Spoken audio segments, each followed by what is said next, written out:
This episode of Techno Buffalo is brought to you by Jack Threads. Welcome back to another episode of Ask the Buffalos, the show where you can ask me, John Rettinger, any question you've got from the wide world of technology. Don't know what phone to get, don't know what tablet to get, not sure if the new Microsoft Surface is up your alley. This is the show where you can ask. Up this week, we're going to talk rumors about a new iPhone called the iPhone Math. We're going to talk tablets, we're going to talk cell phones, and everything in between. This is Ask the Buffalo. Let's go and get started.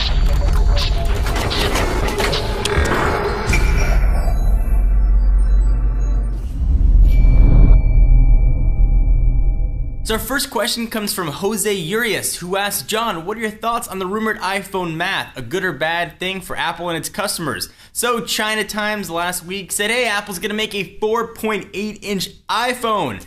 That sounds absolutely ludicrous. From Apple to go to 3.5 to 4.8 in 2 generations is not going to happen, as much as I might want it to happen. I love larger screen phones. Certainly the 4-inch screen on the iPhone 5 is on the smaller side of modern smartphones.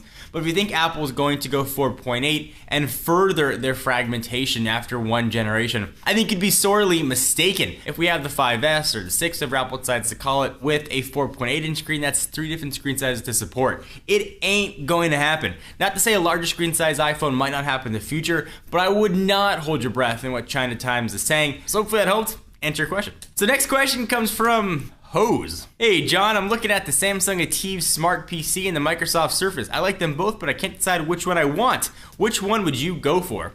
Well, assuming you're speaking about the Ativ, which has a full Intel chip in it, and not the Surface RT, you're speaking about the Surface Pro. We had a chance to play with the Ativ at CES. I came away really impressed. These demo units that are at trade shows have been manhandled by tons of people, have lots of applications going. They're not optimized like you or I would use a tablet. People are opening all kinds of crazy stuff and changing settings. And this Ativ Smart PC was humming along incredibly fast. Actually, it's one of the fastest Windows 8 experiences that I've seen. Now I'm holding off on what I'm going to say about the Surface Pro until our full review comes out, but it's really hard to vote against the Ativ. It was really impressive and just worked absolutely well. So if you're looking at something that gets sort of a hybrid, it's going to be a good way to go. We saw a ton of awesome accessories with the two. We saw keyboard docks and all kinds of other fun covers for it. So if you want a tablet but still want to be able to do some power use on it, you want to be able to use Photoshop, you want to play some light gaming, looks like it's going to be a great way to go. This next question comes from Twitter. User at probably234 asks, at John4Lakers, do you think Sony can compete with companies such as Apple and Samsung in the mobile industry?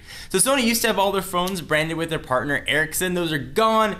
Now we just have dedicated Sony phones. So we've got the Xperia Z, the Xperia ZL that was announced at CES. I had a lot of time to spend speaking to the folks at Sony. I learned something very interesting. So first, I don't think Sony's released cutting edge phones, and there's phones that haven't made it to the market right away. I'm thinking about the Xperia Arc and some of the other devices. Now when they were announced, they were certainly comparable with other phones on the market. So I asked what they thought about that, and they had something very interesting to say. They're releasing these phones with specs that are important right now, that are up to date. They're having a hard time getting them to US shores. I followed up with, well, why? Evidently, other phone manufacturers are paying carriers to keep their phones out of the stores and to keep their displays larger and bigger to make sure you don't see Sony or other manufacturers.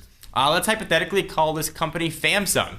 Famsung, this hypothetical company I just made up, might go to the carriers, pay them a sum of money to make sure their phones have the biggest display, and to perhaps keep other competitors' phones from being sold. They could create incentives for the sales staff at the carrier store to make sure that those phones are being pushed. So despite Sony, for example, having some cutting edge phones, it's very hard to get them into market. There are huge layers of bureaucracy you've got to go through in order to get a phone from, conception to being able to be delivered to a carrier for testing and get it into stores. Despite the availability of buying phones unlocked, most people still get their phones subsidized through a carrier. So there's a lot of stuff that goes on behind the scenes other than just saying, hey Sony, how come you don't have your phones here in the US?